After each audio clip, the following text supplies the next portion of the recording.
Auzubillahiminash-shaytanir-rajim. Bismillahir-Rahmanir-Rahim. Assalamu alaikum, dear students.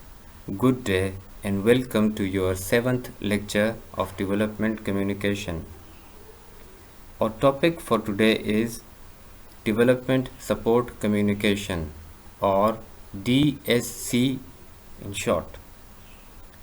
According to Erskine Childers, he describes development support communication initially as a specially designed communication strategies which supports a particular development program.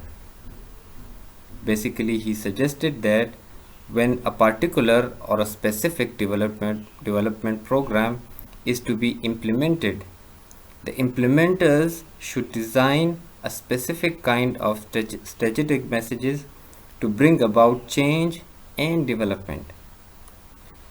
Then he updated his definition of development support communication as a concept of communication activities that undertake exchange of messages at a more participatory level to achieve specific goals of change and development.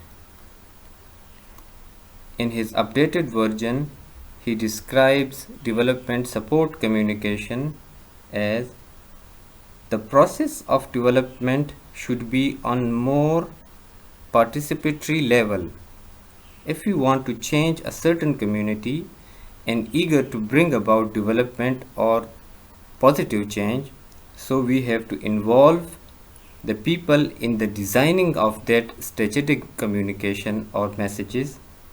The implementers of development, whether it's a government, an authority, or a non-governmental organization, should involve those local people who can influence the community, the entire community.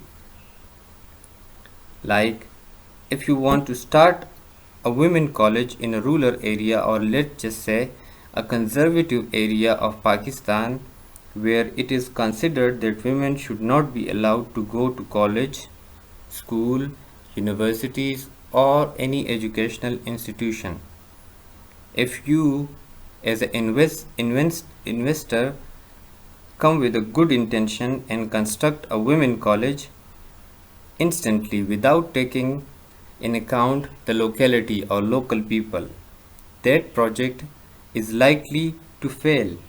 You have to convince the elders of that community. You can take the help of influential people like the head of that community, religious clerics, political figures, and you involve the people of that specific community. Then that project will be successful eventually.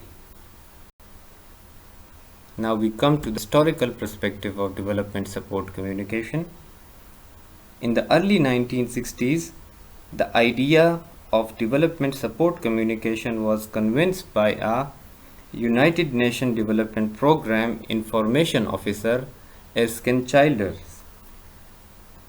He put forward two major points which eventually leads to development support communication.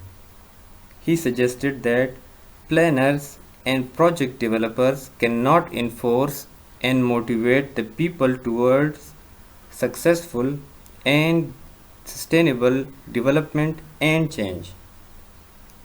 Basically, in order to bring about positive, successful, sustainable change and development, only the stakeholders and developmental planners are not enough.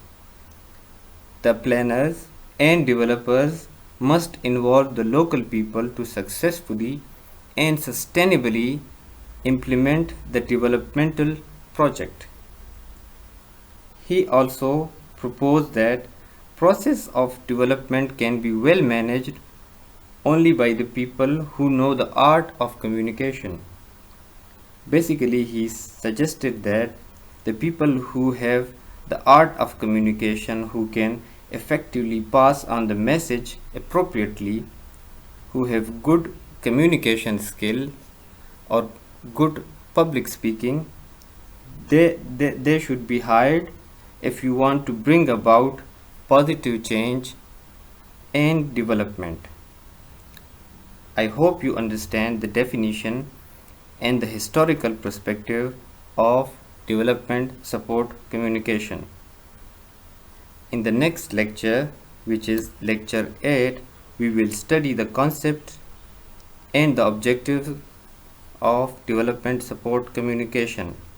If you have any question regarding the historical perspective or the definition of development support communication, you may leave your question in the comments below.